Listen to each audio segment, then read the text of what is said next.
8 महीने से भी ज्यादा का समय बीत चुका है और स्ट्रॉन्गेस्ट गॉड ऑफ वर्क के सिर्फ 5 ही चैप्टर्स आए। अगर आपने अब तक इस सीरीज को कंटिन्यू करके रखा है या फिर इसको नया नया देखना शुरू कर रहे हो तो हम आज के इस वीडियो में उन 5 चैप्टर्स को कवर करेंगे। और आपको पहले ही बता देता हूँ कि इस सीरीज के चैप्टर्स काफी ज्यादा स्लो आ रहे हैं, यानी कि 8 महीनों में टोटल 5 चैप्टर्स। अगर आपको इससे फर्क नहीं पड़ता और आप उन 5 चैप्टर्स की एक्सप्लेनेशन देखना चाहते हो तो चलो बढ़ते हैं वीडियो की तरफ। इससे पहले हमने देखा युक्सिन निंगबाई के पास आई थी हेल्प मांगने के लिए ताकि वे उसके भाई को मार्शल आर्ट सिखा सके। निंगबाई युक्सिन की बात मान लेता है और साथ ही में उसको बताता है कि एंटी ग्रेविटी ग्रुप से उसको निकाल दिया गया है एडमिन के द्वारा। उसके बाद वो दोनों उस जगह पर आ जाते हैं जहाँ पर प्रोफेसर ली और who Kyung anti gravity project को अपना बता रहे होते हैं। युक्सिन हु क्योंग से पूछती है क्या सच में उसी ने एंटी ग्रेविटी को बनाया है या फिर निंगबाई ने। निंगबाई और युक्सिन को देखकर वहाँ के सभी लोग हैरान थे, आखिर ये दोनों है कौन। हु क्योंग निंगबाई और युक्सिन से कहता है आखिर तुम दोनों को यहाँ पर आने की परमिशन किसने दी, यहाँ से जल्दी से दफा हो जाओ। तभी वहाँ पर बैठी म्यूक्सी हु क्योंग से कहती है क्या तुम डर रहे हो, जिस एंटी ग्रेविटी प्रोजेक्ट को तुम अपना बता रहे हो उसका असली ऑनर यहाँ पर आ चुका है और अब तुम्हारे झूठ से पर्दा फाश होने वाला है। उसकी बात सुनकर हु क्योंग कहता है मुझे पूरा यकीन है कि तुम ही इन दोनों को यहाँ पर लाई होगी झूठी अफवाह फैलाने के लिए, क्योंकि हमारे रिसर्च लैब ने तुम्हारी कंपनी के साथ फंडिंग को रिजेक्ट करके रखा है। उसकी बात सुनने के बाद म्यूक्सी कहती है क्या झूठी अफवाह फैलाने के लिए? एक तो तुम दूसरों की अचीवमेंट को चुराते हो और उसको पब्लिकली अपना बताते हो, क्या ये घटिया हरकत नहीं है? हु क्योंग कहता है क्या तुम्हारे पास हमारी रिसर्च लैब के खिलाफ कोई एविडेंस है कि मैंने एंटी ग्रेविटी प्रोजेक्ट को किसी और के अचीवमेंट को चुराया है? युक्सिन कहती है कि एविडेंस की कोई जरूरत नहीं, क्योंकि जिस इंसान ने एंटी ग्रेविटी को बनाया है उसका असली ऑनर तुम्हारे सामने खड़ा है। जब वहाँ पे बैठे सभी लोग इस बात को सुनते हैं तो वे सभी लोग हैरान हो जाते हैं। तभी वहाँ पर सू चेंगी आकर निंगबाई से कहता है तो तुम हो बियान यूनिवर्सिटी के सबसे यंगेस्ट प्रोफेसर, तुमसे मिलकर मुझे अच्छा लगा निंगबाई। और निंगबाई भी सू चेंगी को बहुत पहले से ही जानता था और वे हु क्योंग की तरफ बढ़ते हुए उससे कहता है तुम्हें एविडेंस चाहिए था तो सुनो, मैंने एंटी ग्रेविटी डिवाइस के अंदर टेम्परेरी पार्ट्स का इस्तेमाल करा है। 3 से 5 बार इस्तेमाल करने के बाद ये एकदम यूजलेस बन जाएगा। ये सुनकर हु क्योंग डरते हुए कहता है तुम बेवकूफी भरी बातें मत करो, हमारी टीम ने इसको कल रात 7 बार ट्राई करा था, ऐसा हो ही नहीं सकता कि एंटी ग्रेविटी डिवाइस यूजलेस बन जाए। निंगबाई उससे कहता है अच्छा तो फिर दिखाओ हमें। निंगबाई की बात सुनने के बाद हु क्योंग डरते हुए एंटी ग्रेविटी डिवाइस को चालू कर देता है और जैसे ही एंटी ग्रेविटी डिवाइस एक्टिवेट होता है तो वहाँ पे बैठे सभी लोग काफी ज्यादा खुश होते हैं, क्योंकि वहाँ पर सूरज की जितनी रोशनी पैदा हो रही थी और ये देख के सू चेंगी भी काफी ज्यादा खुश होते हैं। फिर हु क्योंग निंगबाई से कहता है तो तुमने देखा हमारा एंटी ग्रेविटी डिवाइस काफी अच्छी तरीके से काम कर रहा है, ऐसा हो ही नहीं सकता कि हमारा एंटी ग्रेविटी प्रोजेक्ट 3 से 5 बार इस्तेमाल करने के बाद खराब हो जाए। निंगबाई ऊपर देखते हुए कहता है कि इसका कोर कंपोनेंट इस समय अपनी लिमिट पर है और इसकी मशीन से भी काफी ज्यादा आवाज आ रही है, क्या तुमने इस चीज को नोटिस किया? फिर हम देखते हैं एंटी ग्रेविटी डिवाइस अजीब तरीके से वाइब्रेट करने लगता है और प्रोफेसर ली अपनी जगह से खड़े होकर हु क्योंग को डिवाइस बंद करने के लिए कहते हैं। निंगबाई कहता है कि अब बहुत देरी हो चुकी है और वे चिल्लाते हुए वहाँ के सभी लोगों को पीछे हटने के लिए कहता है। फिर एकदम से एंटी ग्रेविटी डिवाइस टूटकर हु क्योंग के सामने गिरता है और ये देखकर वहाँ के सभी लोग काफी ज्यादा डिसअपॉइंटेड होते हैं। तभी सू चेंगी प्रोफेसर ली से कहते हैं अगर आपने एंटी ग्रेविटी डिवाइस को बनाया है तो आपको इसके टूटने का रीजन पता होगा, क्या आप इसको फिर से फिक्स कर सकते हैं? हु क्योंग टूटे हुए डिवाइस के पास जाते हुए सभी से कहता है कि मैं अभी आपको इसको फिक्स करके दिखाता हूँ और ऐसे ही डिवाइस को फिक्स करने की नाकाम कोशिश करते हुए हु क्योंग उसको फिक्स नहीं कर पाता। जब सू चेंगी देखते हैं कि हु क्योंग उस मशीन को डिसेबल नहीं कर पा रहा तो वह उससे कहते हैं तुम्हारी बनाई गई मशीन को क्या तुम उसको डिसेबल भी नहीं कर सकते, या फिर मिसेस युक्सिन की बात सच है? तभी वहाँ पर खड़ी रिसर्च लैब की एक स्टूडेंट उनसे कहती है सच तो यह है कि एंटी ग्रेविटी डिवाइस को प्रोफेसर निंगबाई ने डिजाइन और मैन्युफैक्चर करा था लास्ट नाइट में,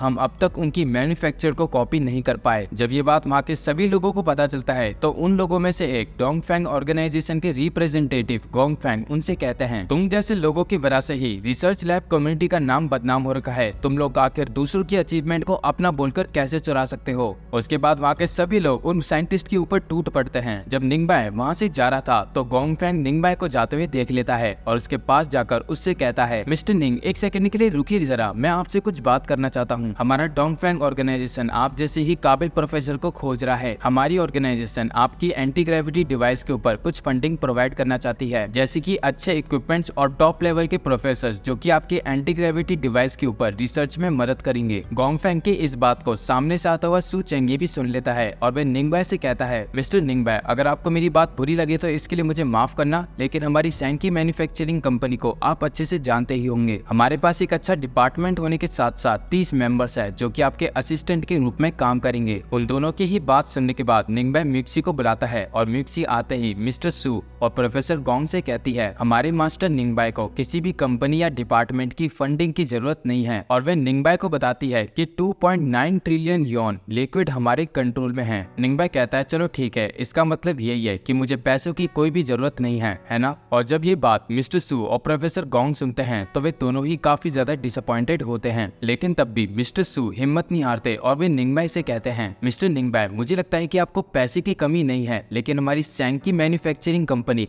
आपको अपना फर्स्ट प्रोफेसर बनाना चाहती है पार्टनर के रूप में। निंगबाई वहां से जाते हुए उन दोनों से कहता है कि आप इसके बारे में मिसेस म्यूक्सी से बात कर लो, क्योंकि फ्यूचर के हर एक मैटर के बारे में वह ही रिस्पॉन्सिबल होंगी। निंगबाई के वहां से जाते ही वे दोनों ही मिसेस म्यूक्सी से अपनी अपनी कंपनी के बारे में बात करने लगते हैं। युक्सिन निंगबाई के पास आकर उससे कहती है कि अब ये सब कुछ हो चुका है तो क्या तुम मेरी हेल्प करोगे, और निंगबाई कहता है ऑफ कोर्स मैं तुम्हारी हेल्प करूंगा क्योंकि तुम मेरी दोस्त हो। तभी युक्सिन के मोबाइल में उसकी फैमिली की तरफ से कॉल आता है और वे निंगबाई को बताती है कि वे थोड़ी देर के लिए अपनी फैमिली से बात कर रही है। और जैसे ही युक्सिन निंगबाई से थोड़ा साइड हटकर अपना कॉल उठाती है तो वह कॉल उसके अंकल का होता है। उसके अंकल उसको कॉल करके पूछते हैं क्या उसने निंगबाई के साथ डील करी। युक्सिन बताती है हाँ उसने डील कर ली है और निंगबाई मान भी चुका है। युक्सिन अपने मन में सोचती है ये गलत है, मैंने कभी नहीं सोचा था मैं निंगबाई को धोखा देकर अपनी फैमिली के लिए काम करवाने के लिए मनाऊंगी। और जब निंगबाई युक्सिन का उतरा हुआ चेहरा देखता है तो वे उसके हाथ से फोन छीनकर उसके अंकल से कहता है मैं जानता हूँ आखिर तुम लोग क्या करने की प्लानिंग कर रहे हो। न्यू रिसर्च लैब कम्युनिटी की हेड टैंग युक्सिन होगी और मैं उसके अलावा और किसी को भी रिकॉग्नाइज नहीं करूंगा। फोन में युक्सिन के अंकल निंगबाई से कहते हैं आखिर तुम होते कौन हो हमारी टैंग फैमिली के बिजनेस में दखल अंदाजी करने वाले। निंगबाई बताता है कि मैं युक्सिन और जून का फ्रेंड हूँ और मेरा नाम है निंगबाई। अगर टैंग फैमिली ने फिर से युक्सिन को बुली करा तो मैं टैंग फैमिली को ड्रैगन सिटी से मिटा दूंगा। निंगबाई की बात सुनकर युक्सिन को थोड़ा अच्छा लगता है और निंगबाई युक्सिन को उसका मोबाइल देते हुए कहता है अब ये लोग तुम्हें फिर से बुली नहीं करेंगे। तभी वहाँ पर भागते हुए जून आता है और जून देखता है कि युक्सिन थोड़ी रो रही है तो वे निंगबाई से पूछता है क्या वे उसकी बहन को बुली कर रहा है। तभी युक्सिन जून के सर पे घूसा मारते हुए कहती है कि इससे तुम्हारा कोई लेना देना नहीं है, तुम मत बोलो। तभी वहाँ पर म्यूक्सी आकर जून को बताती है कि ये टैंग फैमिली के चेयरमैन थे जो कि युक्सिन को बुली कर रहे थे, ना कि मेरे यंग मास्टर। फिर जून गुस्से में कहता है कि मैं उस ओल्ड बस्टर्ड को छोड़ूंगा नहीं, आज के दिन तो ये मुझसे मर के रहेगा। फिर युक्सिन जून को पकड़ते हुए कहती है क्या तुम निंगबाई से बात नहीं करना चाहते थे कि वह तुम्हारा यंग मास्टर बन जाए, और वैसे भी वह इस समय यहाँ पर है तो ये एक अच्छा मौका है। फिर जून निंगबाई को ग्रेट करते हुए उससे रिक्वेस्ट करता है कि वे उसको मार्शल आर्ट सिखाएं क्योंकि वे निंगबाई से ही मार्शल आर्ट सीखना चाहता है। निंगबाई जून से कहता है कि हम दोनों सेम ही एज के हैं तो हम दोनों तो फ्रेंड्स हैं, ना कि मास्टर और डिसाइबल। जून थोड़ा नाराज हो जाता है क्या निंगबाई उसको मार्शल आर्ट्स नहीं सिखाएगा, पर निंगबाई बताता है हाँ वह जून को मार्शल आर्ट सिखाएगा, उसको अपना समय निकाल कर निंगबाई के पास आना है बस। उसके बाद जून और युक्सिन दोनों भी काफी ज्यादा खुश होते हैं, आखिरकार निंगबाई जून को मार्शल आर्ट सिखाएगा। यहाँ से सीन शिफ्ट होता है और हम देखते हैं शाम हो चुकी है और जो मिस्टर सू है वो यूनिवर्सिटी के अंदर ही एक नई लैब को बिल्ड करवा रहे हैं। इसी के साथ वहाँ पर युक्सिन भी थी जो कि अपनी लेबोरेटरी का थोड़ा बहुत सामान लेके जा रही थी। जब युक्सिन कहती है कि इसकी कोई जरूरत नहीं थी तो मिस्टर सू बताते हैं ये रिसर्च लैब एक टेम्परेरी रिसर्च लैब होने वाला है और इसको हम पब्लिकली अनाउंस करेंगे एंटी ग्रेविटी रिसर्च इंस्टीट्यूट के नाम से। फिर उनके पीछे से आवाज आती है कि इसकी कोई भी जरूरत नहीं है और हम देखते हैं वहाँ पर निंगबाई आ जाता है और उन दोनों से कहता है कि हमें एक और रिसर्च लैब बनाने की जरूरत नहीं, रिसर्च लैब जहाँ थी वही ठीक है। मिस्टर सू निंगबाई से कहते हैं प्रोफेसर निंगबाई आपके लिए एक अच्छी फैसिलिटी के साथ रिसर्च लैब होना जरूरी है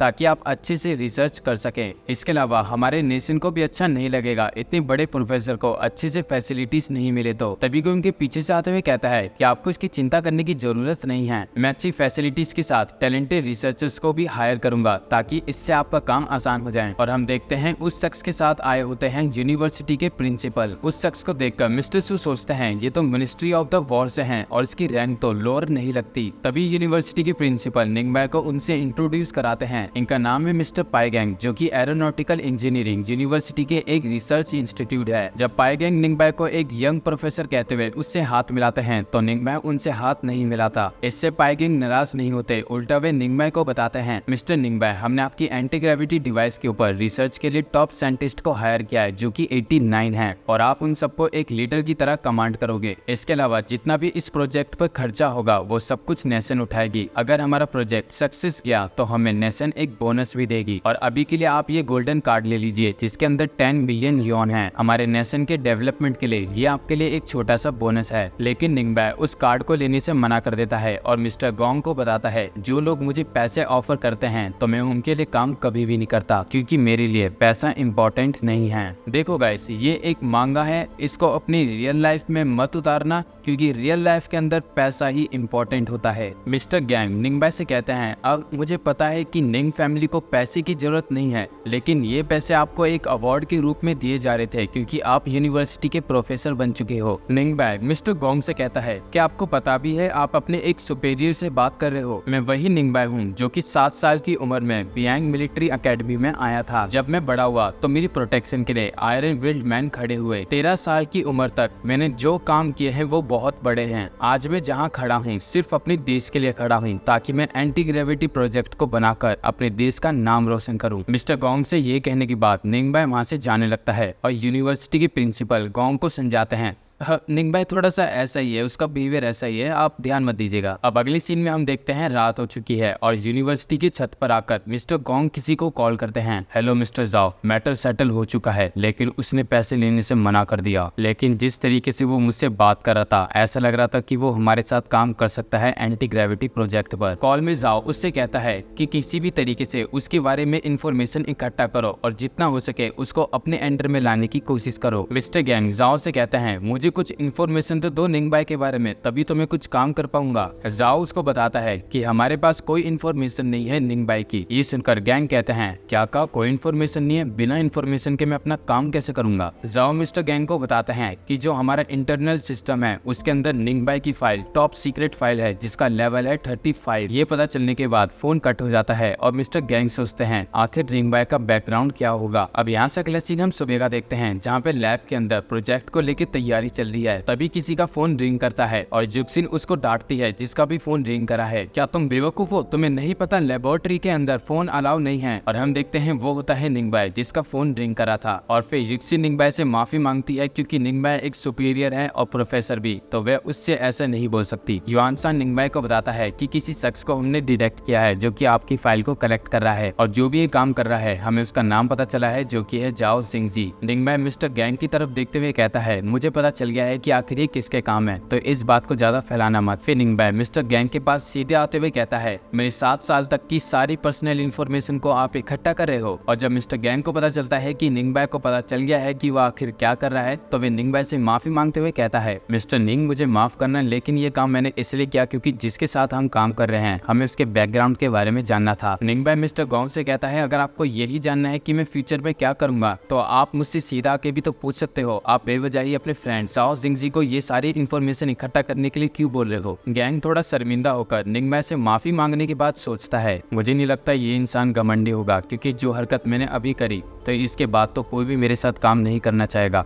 ये इंसान सच में दिल का साफ है। अब यहाँ से हम कुछ दिन बाद का सीन देखते हैं जहाँ पे उन लोगों ने एंटी ग्रेविटी डिवाइस को बना लिया होता है। जब निंगबाई उस डिवाइस को स्टार्ट करने के लिए कहता है तो वो लोग उस डिवाइस को स्टार्ट करते हैं। फिर वह डिवाइस ऊपर उठते हुए रोटेट करने लगता है और ये देखकर सभी साइंटिस्ट काफी ज्यादा खुश होते हैं। रिसर्च को सक्सेसफुल होते देख मिस्टर गैंग निंगबाई से कहते हैं प्रोफेसर निंगबाई मैं इस रिसर्च के अंदर 10 बिलियन फंड करने वाला हूँ, क्या आपको चलेगा? निंगबाई बताता है द रिसर्च फंडिंग पूरी तरीके से टैंग फैमिली कॉर्पोरेशन से कवर्ड है, इसलिए आप इसके बारे में युक्सिन से पूछ सकते हैं। और युक्सिन कहती है नो प्रॉब्लम, मुझे चलेगा। उसके बाद मिस्टर गोंग थोड़ा उदास होते हुए निंगबाई से कहते हैं प्रोफेसर निंगबाई प्लीज आप थोड़ा समझने की कोशिश करना, मैंने इस रिसर्च के ऊपर काफी ज्यादा सपोर्ट दिया है। फिर अचानक से निंगबाई कहता है मिस्टर गैंग मैं समझ चुका हूँ, मैं इस रिसर्च को कभी भी छोड़ के नहीं जाऊंगा। मैं इस चीज का वादा करता हूँ कि मैं इस रिसर्च के ऊपर अपने पूरे दिल से काम करूंगा, तो प्लीज आप चिंता मत कीजिए। ये सुनने के बाद मिस्टर गैंग काफी ज्यादा खुश होते हैं और वे निंगबाई को सैल्यूट करते हैं। अब यहाँ से सीन शिफ्ट होता है और हम देखते हैं रात हो चुकी है। निंगबाई और युक्सिन भी रात को खाना खाने के लिए जा रहे होते हैं। तभी वहाँ पर जियून आ जाता है और उन दोनों से कहता है हे निंगबाई ब्रो, मुझे लगता है कि तुम लोग काफी ज्यादा थक चुके हो, तो हम तीनों मिलकर कहीं खाना खाने चलें। उसके बाद जियून, निंगबाई और युक्सिन आ जाते हैं गोल्डन गॉबलेट नाइट सिटी पे, जो कि एक लग्जरियस होटल है। और जब वे लोग उसके अंदर जाने वाले थे तभी वहाँ का सिक्योरिटी गार्ड उनको टोकता है excuse me sir and ma'am,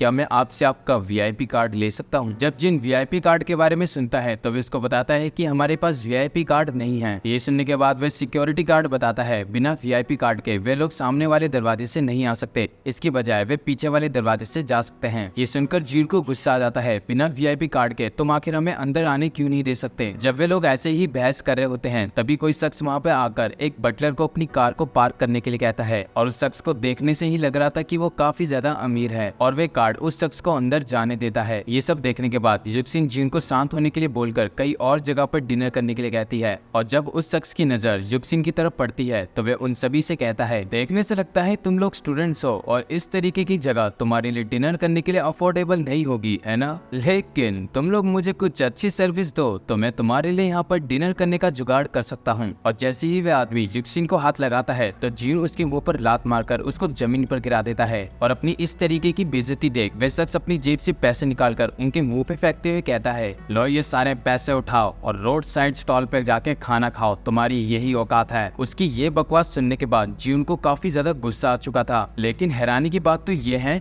कि वहाँ का गार्ड उल्टा उन लोगों को ही डांटने लगता है कि उन्हें एक वीआईपी गेस्ट के साथ इस तरीके से बिहेव नहीं करना चाहिए। फिर निंगबाई उस शख्स से कहता है, मेरे हिसाब से जो पैसा तुमने फेंका है ये तुम्हारे मेडिकल के लिए काम आएगा। वो बंदा निंगबाई की बात को नहीं समझ पाता और उससे पूछता है कि आखिर उसका मतलब क्या है। फिर निंगबाई ज्यून से कहता है, ज्यून मेरी बात थोड़ा ध्यान से सुनो, जो शख्स तुम्हारी बहन को हाथ लगाए उसके सीधा हाथ काट दो। निंगबाई के इस ऑर्डर को सुनने के बाद ज्यून उसकी तरफ बढ़ने लगता है। तो इसी के साथ चैप्टर 55 का एंड होता है। और भाइयों मैंने आप लोगों को बता रखा है ना कि इसका चैप्टर काफी ज्यादा स्लो आ रहा है, तभी मैं इस सीरीज के काफी लेट वीडियो बना पा रहा हूँ। अगर इस सीरीज के कम से कम 200-300 चैप्टर्स होते तो मैं आराम से एक्सप्लेन करता, लेकिन आप ही देखो 8 महीने में 5 चैप्टर्स आए बस। खैर छोड़ो, ये तो आप लोगों का प्यार है जो कि आप अभी तक मेरी वीडियोस को देखते हो। और हमने इससे पहले कई सारे मांगा सीरीज को कंटिन्यू करा है और अगली एक और सीरीज आने वाली है जो कि मेरे दूसरे चैनल पर है और वो सीरीज आपको तबाही पसंद आएगी। सो अभी के लिए मैं चलता हूँ, अब मैं मिलूंगा आपको अगली वीडियो में। अभी के लिए सायोनारा।